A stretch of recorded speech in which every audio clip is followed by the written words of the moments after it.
Hi learners, this is Swati. Today we are going to see one of the most important topic. எல்லாருக்குமே பயன்படக்கூடிய interview vocabularies பத்தி தான் இன்னைக்கு நம்ம பார்க்க போறோம். பொதுவா நம்ம ரெஸ்யூம் கிரியேட் பண்ணுவோம். அதுல நம்ம நிறைய வேர்ட்ஸ் போடுவோம் and நம்மளோட செல்ஃப் இன்ட்ரோடக்ஷன்ல ஜஸ்ட் ஏதாவது ஒரு சாட் ஜிபிடி கிட்ட போய் கேட்போம். என்னோட செல்ஃப் இன்ட்ரோடக்ஷன் நான் எப்படி சொல்றது அப்படின்னு கேட்போம். அது கொடுக்கும். அதை நம்ம மனப்பாடம் பண்ணுவோம், போய் சொல்லுவோம். இல்லைன்னா நெட்ல சர்ச் பண்ணுவோம். இல்ல ரெஸ்யூமோட டெம்ப்ளேட் இருக்கும், அதை தூக்கி போடுவோம். பட் அது உள்ள நிறைய வேர்டிங்ஸ் இருக்கும். அதுக்கெல்லாம் என்ன மீனிங்னே தெரியாம நிறைய பேர் இருப்பாங்க. இன்டர்வியூல உங்க ரெஸ்யூமை பார்த்து உங்ககிட்ட கேள்வி கேட்கும் போது மாட்டிப்பீங்க. ஃபார் எக்ஸாம்பிள் ஏதாவது ஒரு வார்த்தை, இப்போ for example I am a goal oriented learner அந்த மாதிரி சம்திங் ஏதோ ஒண்ணு நீங்க போட்டிருக்கீங்கன்னு வச்சுக்கோங்க. அவங்க உங்ககிட்ட கேட்பாங்க, எந்த வகையில நீங்க உங்களை கோல் ஓரியன்டட் லேர்னர் அப்படின்னு சொல்றீங்க அப்படின்னு கேட்பாங்க.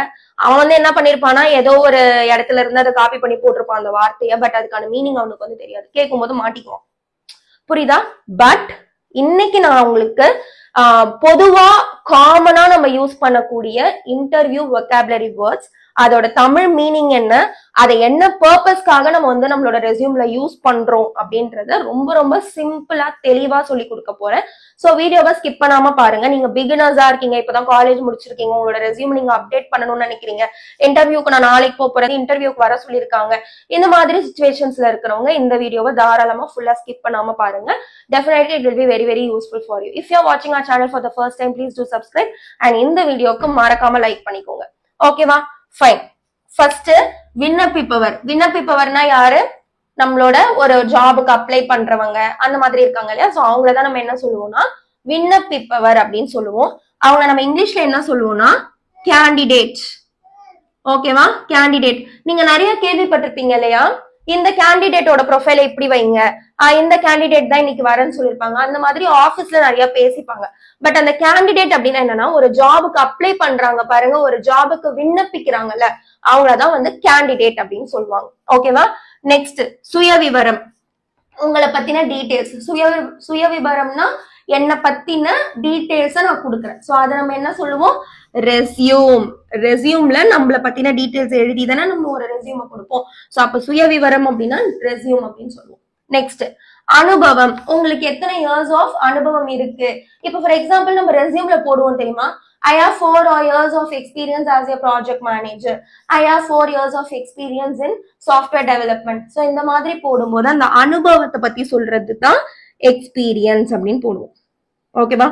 இந்த எக்ஸ்பீரியன்ஸ் அப்படின்றது நம்ம ஜஸ்ட் நம்மளோட இயர்ஸ் ஆஃப் எக்ஸ்பீரியன்ஸ்க்கு மட்டும் கிடையாது, ப்ராஜெக்ட் எக்ஸ்பீரியன்ஸ்க்கு நம்ம போடலாம். எனக்கு இந்த ப்ராஜெக்ட்ல எனக்கு எக்ஸ்பீரியன்ஸ் இருக்கு அப்படின்னு போடலாம். நெக்ஸ்ட் எக்ஸ்ட்ரா கரிக்குலர் ஆக்டிவிட்டீஸ்ல எனக்கு எக்ஸ்பீரியன்ஸ் இருக்கு, இந்த ஃபீல்டுல எனக்கு எக்ஸ்பீரியன்ஸ் இருக்கு. ஸோ அந்த மாதிரி இந்த அனுபவம் அப்படின்றது நம்ம எந்த ஒரு விஷயத்துக்கு வேணா நம்ம இந்த அனுபவத்தை பயன்படுத்தலாம். ஓகேவா? ஸோ அனுபவம் மீன்ஸ் எக்ஸ்பீரியன்ஸ், ரைட்? நெக்ஸ்ட் உங்களுடைய திறமைகள். உங்களுக்கு என்னென்ன திறமை இருக்கு அப்படின்றத சொல்லணும்னா அதை நீங்க இங்கிலீஷ்ல எப்படி சொல்லணும்? ஸ்கில்ஸ். ஸ்கில் செட் அப்படின்றது ஒரு ரெஸ்யூம்க்கு ரொம்ப ரொம்ப இம்பார்ட்டன்ட். இது எல்லாருக்குமே தெரிஞ்சிருக்கும். இப்ப சப்போஸ் நீங்க ஒரு சாஃப்ட்வேர் டெவலப்பரா இருக்கீங்கன்னா உங்களோட ஸ்கில் செட்ல நீங்க என்னென்ன போடுவீங்க? ப்ரோக்ராமிங் லாங்குவேஜ்னு எழுதுவீங்க, பைத்தான், இது எல்லாத்தையும் போடுவீங்க ஒரு ஸ்கில் செட்டா. நெக்ஸ்ட் அடுத்து என்ன பண்ணுவீங்க? ஃப்ரண்ட் அண்ட் டெவலப்மெண்ட் போடுவீங்க. இல்ல டிசைனிங் பிளாட்ஃபார்ம்ல நீங்க என்னென்ன போடுவீங்க? CSS, HTML இந்த மாதிரி போடுவீங்க. சோ அப்போ ஸ்கில் செட் அப்படின்றது நீங்க எந்த ஜாபுக்கு நீங்க அப்ளை பண்றீங்க அப்படின்றத பொறுத்து உங்களோட ஸ்கில் செட் மாறும். ஓகேவா? அந்த ஸ்கில் செட்டுக்கு ஏத்த மாதிரி நீங்க ஏதாவது ஒரு சர்டிபிகேட் வச்சிருக்கீங்க, நான் ஏதாவது ஒரு சர்டிபிகேஷன் முடிச்சிருக்கேன் அப்படின்னா அதையுமே நீங்க தனியா சர்டிபிகேஷன் அப்படின்ற ஒரு பார்ட்ல நீங்க போடலாம். ஓகேவா?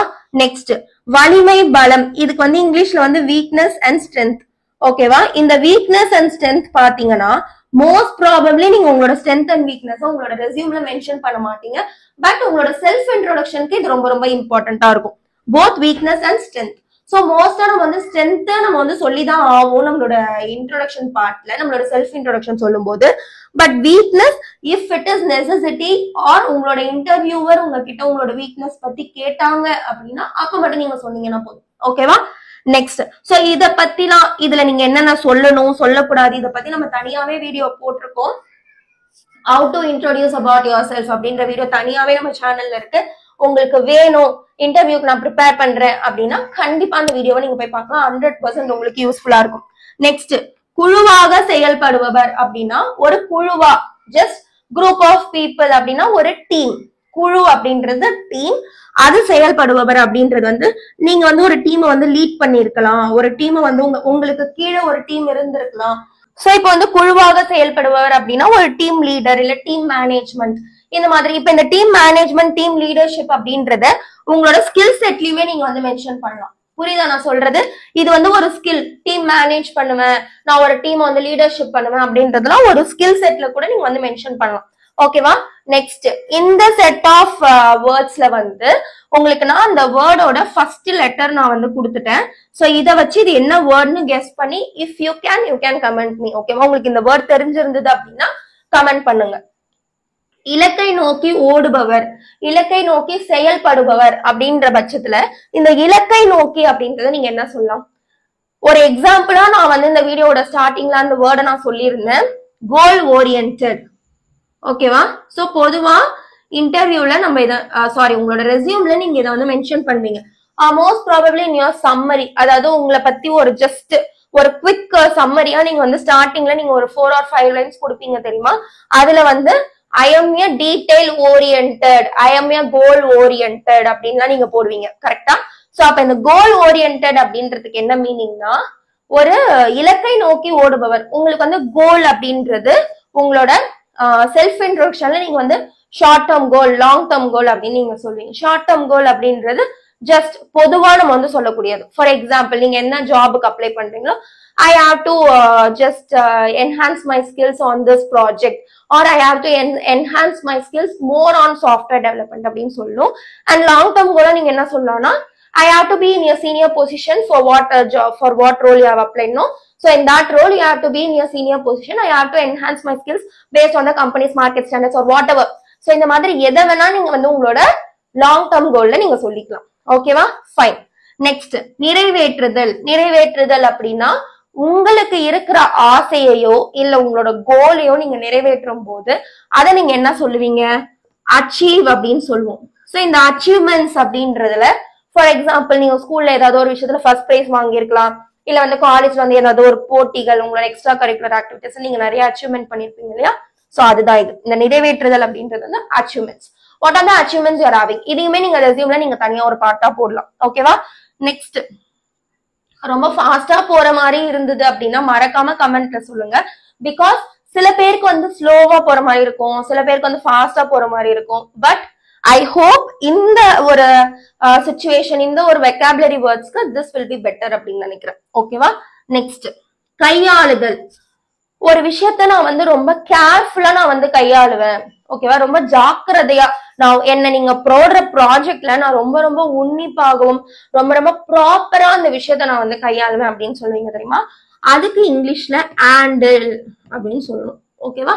ஐ handle all my projects very carefully அப்படின்னா என்னோட ப்ராஜெக்ட் எல்லாத்தையும் நான் ரொம்ப ரொம்ப பக்குவமா நான் வந்து கையாளுவேன் அப்படின்னு சொல்றோம். ஓகேவா? நெக்ஸ்ட் பங்களித்தல். பங்களித்தல் அப்படின்னா என்ன அர்த்தம்? கமெண்ட் பண்ணுங்க பாப்போம்.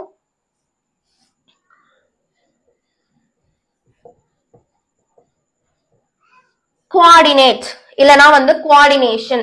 உங்ககிட்ட கேட்பாங்க நீங்க எந்த அளவுக்கு நீங்க வந்து மத்தவங்க கூட நீங்க வந்து கோஆர்டினேட் பண்ணுவீங்க அப்படின்னு கேட்பாங்க இல்லையா? அதுதான் இது. அதாவது எந்த அளவுக்கு உங்களால உங்களோட டீம் மெம்பர்ஸ் கூட சேர்ந்து ஒரு ப்ராஜெக்ட்ல உங்களால பங்களிக்க முடியும் அப்படின்னு கேட்கிற வகையில தான் இந்த வேர்டை நம்ம வந்து யூஸ் பண்ணுவோம். கோஆர்டினேட், கோஆர்டினேஷன் அப்படின்னு சொல்றது. ஓகேவா? நெக்ஸ்ட் முன்னிலை அப்படின்றது நம்ம எல்லாருக்குமே தெரியும், lead. The person who lead in a project or in a company. ஓகேவா? இந்த கம்பெனியோட லீட் யாரு, இந்த ப்ராஜெக்டோட லீட் யாரு அப்படின்ற பட்சத்துல it is nothing but a team leader அப்படின்ற மாதிரி நம்ம சொல்லலாம். ஓகேவா? சோ முன்னிலை வகிப்பவர் அப்படின்னா lead, the person was leading that project அப்படின்னு சொல்லலாம். நெக்ஸ்ட் ஆதரித்தல். சோ ஹவு மச் உங்களால எந்த அளவுக்கு உங்களோட டீம் மெம்பர்ஸ்க்கு ஆதரித்தல், ஆதரவு கொடுக்க முடியும் அப்படின்றது வந்து இங்கிலீஷ்ல support. So I will support my team members very nicely. என்னால முடிஞ்ச வரைக்கும் என்னுடைய சப்போர்ட்டை நான் உங்களுக்கு கொடுப்பேன். சோ இந்த எல்லா வேர்டுமே நீங்களே நினைச்சு பாருங்க, உங்களோட ரெஸ்யூம்ல நீங்க வந்து மென்ஷன் பண்ணிருப்பீங்க. ரைட்டா? இது எல்லாத்துக்கும் இப்ப உங்களுக்கு என்னென்ன மீனிங் பெர்ஃபெக்ட்டா உங்களுக்கு வந்து புரிஞ்சிருக்கும். சோ இனிமேல் ரெஸ்யூம் ஆரம்பிக்கும் போது, ரெஸ்யூம் வந்து மேக் பண்ணும்போது இந்த வேர்ட்ஸ் எல்லாம் மனசுல வச்சுக்கிட்டா அதை உங்களுக்கு ஏத்த மாதிரி ரெடி பண்ணிக்கோங்க. ஓகேவா? நெக்ஸ்ட் இந்த வேர்ட் எல்லாமே நீங்க வந்து தெரிஞ்சு வச்சிருக்கணும். இது வந்து ரொம்ப ரொம்ப இம்பார்ட்டன்டான வேர்ட்ஸ். இதை நான் வந்து இங்கிலீஷ்ல எழுதியிருக்கேன். இதுக்கு என்ன தமிழ்ல வந்து மீனிங் அப்படின்றத நான் சொல்றேன். ஸோ மோஸ்ட் ப்ராபப்ளி வந்து கோஆர்டினேட் அப்படின்றத நான் சொல்லிட்டேன். So I am coordinating. So இதை நான் வந்து கோஆர்டினேட் பண்ணிக்கிறேன், இதுல நான் வந்து பங்களிக்கிறேன் அப்படின்னு சொல்றது. நெக்ஸ்ட் இம்ப்ளிமெண்ட் அப்படின்றது ஒரு விஷயத்த செயல்படுத்துவது. ஓகேவா? இம்ப்ளிமெண்ட் அப்படின்றதுக்கு தமிழ்ல செயல்படுத்துதல் அப்படின்னு சொல்லுவோம். ஓகேவா? ஃபார் எக்ஸாம்பிள், இப்போ உங்ககிட்ட நியூவா உங்க கம்பெனிக்கு ஒரு டியூ ஆர் ஒரு ப்ராஜெக்ட் வந்திருக்கு அப்படின்னா அத நீங்க எந்த அளவுக்கு உங்களோட இம்ப்ளிமெண்டேஷன் இருக்கு, அதை நீங்க எந்த அளவுக்கு செயல்படுத்துவீங்க அப்படின்றத பாக்குறதுதான் இம்ப்ளிமெண்ட். சோ மோஸ்ட் ப்ராபப்ளி நீங்க ஒரு ப்ராஜெக்ட் லீடா இருக்கீங்க இல்ல ப்ராஜெக்ட் மேனேஜரா இருக்கீங்கன்னா அந்த டைம்ல நீங்க இந்த இம்ப்ளிமெண்ட் அப்படின்ற வேர்டை நீங்க மேக்ஸிமம் யூஸ் பண்ணுவீங்க. ஓகேவா? நெக்ஸ்ட் டெவலப் அப்படின்றது உங்களுக்கு தெரியும். பொதுவா டெவலப் அப்படின்றதோட உண்மையான தமிழ் மீனிங் என்னன்னா உருவாக்குதல். ஓகேவா? சாஃப்ட்வேர் டெவலப்பர் அப்படின்றது வந்து சாஃப்ட்வேரை உருவாக்கும் ஒரு நபர். ஓகேவா? அவங்கதான் சாஃப்ட்வேர் டெவலப்பர் அப்படின்னு சொல்றோம். சோ எந்த ஒரு விஷயத்த நீங்க உருவாக்கினாலும் அது டெவலப் அப்படின்றது பொருள். ஓகேவா? நெக்ஸ்ட் அடாப்டபிள் அப்படின்னா எந்த ஒரு சுச்சுவேஷனா இருந்தாலும் நான் அதுக்கேத்த மாதிரி பழகிக்குவேன். ஓகேவா? இப்ப நீங்க ஒரு கம்பெனில இருந்து இன்னொரு கம்பெனிக்கு புதுசா மாறுறீங்க அப்படின்னா உங்களை நீங்க அந்த கம்பெனி கூட அடாப்ட் பண்ணிக்கணும். உங்களை அவங்களுக்கு கூட நீங்க ஜெல் ஆகணும். ஓகேவா? அப்போ அடாப்டபிள் அப்படின்றது இன்டர்வியூலயோ இல்ல உங்களோட ரெசியூம்லயோ உங்களோட செல்ஃப் இன்ட்ரோடக்ஷன்லயோ ரொம்ப ரொம்ப முக்கியம். ஐ ஆம் அடாப்டபிள் அப்படின்னு நம்ம சொல்லுவோம். அடாப்டபிள்னா என்ன உங்களுக்கு தெரியாது. இன்டர்வியூவர் என்ன கொஸ்டின் கேட்பாங்க, எப்படி நீங்க வந்து அடாப்ட் பண்ணிப்பீங்க, எந்த மாதிரியான விஷயத்துல நீங்க வந்து உங்களை அடாப்ட் பண்ணிப்பீங்க அப்படின்னு சொல்லும்போது நீங்க சொல்லலாம் அந்த இடத்துல, இல்ல நான் வந்து என்னோட டீம் கூட நான் நல்லா ஜெல் ஆவேன், என்னோட டீம் கூட நான் நல்லா அடாப்ட் ஆயிப்பேன், நிறைய ப்ராஜெக்ட்ஸ் வந்தாலும் என்னால முடிஞ்ச அளவுக்கு நான் அது கூட வந்து ஜெல் ஆகி அடாப்ட் ஆகி என்னோட ஸ்கில் செட்டை நான் வந்து டெவலப் பண்ணுவேன். இந்த மாதிரி அவங்களுக்கு ஐஸ் வைக்கிற மாதிரி தான் நம்ம வந்து இன்டர்வியூல பேசணும். ஓகேவா? நெக்ஸ்ட் ப்ரோஆக்டிவ் அப்படின்னா முன்னெச்சரிக்கையாக இருத்தல். ஓகேவா? இப்ப சப்போஸ் ஃபார் எக்ஸாம்பிள் ஏதாவது ஒரு உங்களுக்கு ஒரு ப்ராஜெக்ட் வருது அப்படின்னா அந்த நேரத்துல நீங்க எந்த மாதிரி முன்னெச்சரிக்கையா இருக்கீங்க. சோ அப்ப நீங்க என்ன பண்ணணும், இப்ப ஃபார் எக்ஸாம்பிள் உங்களோட டீம் கிட்ட சொல்லிட்டாங்க ஒரு ப்ராஜெக்ட் வருது அப்படின்னு சொல்லிட்டாங்க, இல்ல ஸ்கூலே எடுத்துக்கோங்க, நீங்க ஒரு ஸ்கூல்ல இருக்கீங்க, ஸ்கூல்ல வந்து ஃபார் எக்ஸாம்பிள் நீங்க வந்து கிளாஸ் லீடரா இருக்கீங்கன்னா புதுசா ஒரு மேம் வராங்க, உங்களோட சப்ஜெக்ட் டீச்சர் வந்து மாற போறாங்க அப்படின்ற மாதிரி சொல்றாங்கன்னு வச்சுக்கோங்க. சோ அந்த இடத்துல நீங்க வந்து ப்ரோஆக்டிவ் அப்படின்னா நீங்க என்ன சொல்லலாம், முன்னெச்சரிக்கையா நீங்க வந்து உங்களோட ஸ்டூடெண்ட்ஸ் கிட்டயோ இல்ல உங்களோட கிளாஸ்மேட்ஸ் கிட்டயோ இல்ல உங்களோட டீம் மெம்பர்ஸ் கிட்டயோ நீங்க வந்து நம்ம இந்த மாதிரி இதை வந்து நம்ம செயல்படுத்தலாம் அப்படின்னு சொல்லும் போது அந்த இடத்துல இந்த ப்ரோஆக்டிவ் அப்படின்ற வேர்ட் நம்மளுக்கு தேவைப்படும். ஓகேவா? நெக்ஸ்ட் பங்க்சுவல் நம்ம எல்லாருக்குமே நல்லாவே தெரியும், சரியான நேரம் சரியான மணிக்கு ஒரு விஷயத்த பண்றது. ஓகேவா? That is called as punctual. Next வந்து டெடிகேட்டட். டெடிகேட்டட்னாலும் நம்மளுக்கு தெரியும், ஒரு நல்ல ஒரு டெடிகேட்டட் பர்சன், ஒரு டெடிகேட்டிவான ஒரு பர்சனா நான் இருப்பேன் அப்படின்னு சொல்றேன் இல்லையா? So that is what it. Next வந்து ஆர்வம் உள்ளவர். இது ஆல்ரெடி நம்மளோட இ லெட்டர் வெக்காபுலரி வேர்ட்ஸ்ல நம்ம பார்த்துட்டோம். சோ அதனாலதான் நான் வந்து Tamil meaning and English meaning ரெண்டுத்தையுமே நான் வந்து உங்களுக்கு எழுதிட்டேன். ஓகேவா? So enthusiastic it is nothing but ஆர்வம் உள்ளவர். I am enthusiastic software developer அப்படின்னா நான் ஒரு ஆர்வம் உள்ள ஒரு developer. I am enthusiastic student அப்படின்னா நான் ஒரு ஆர்வம் உள்ள ஒரு ஸ்டூடெண்ட் அப்படின்னு சொல்றது. ஓகேவா? இது எல்லாத்தையுமே நீங்க ஒரு ஜஸ்ட் ஒரு கணக்கு போட்டு பாருங்களேன். எல்லாத்தையுமே நீங்க உங்களோட இன்டர்வியூல நீங்க யூஸ் பண்ணிருப்பீங்க, உங்களோட ரெசியூம்ல யூஸ் பண்ணிருப்பீங்க, அட்லீஸ்ட் கேள்விப்பட்டிருப்பீங்க, ஆனா மீனிங் தெரியாது. இன்னைக்கு உங்களுக்கு தெரிஞ்சிருச்சுல.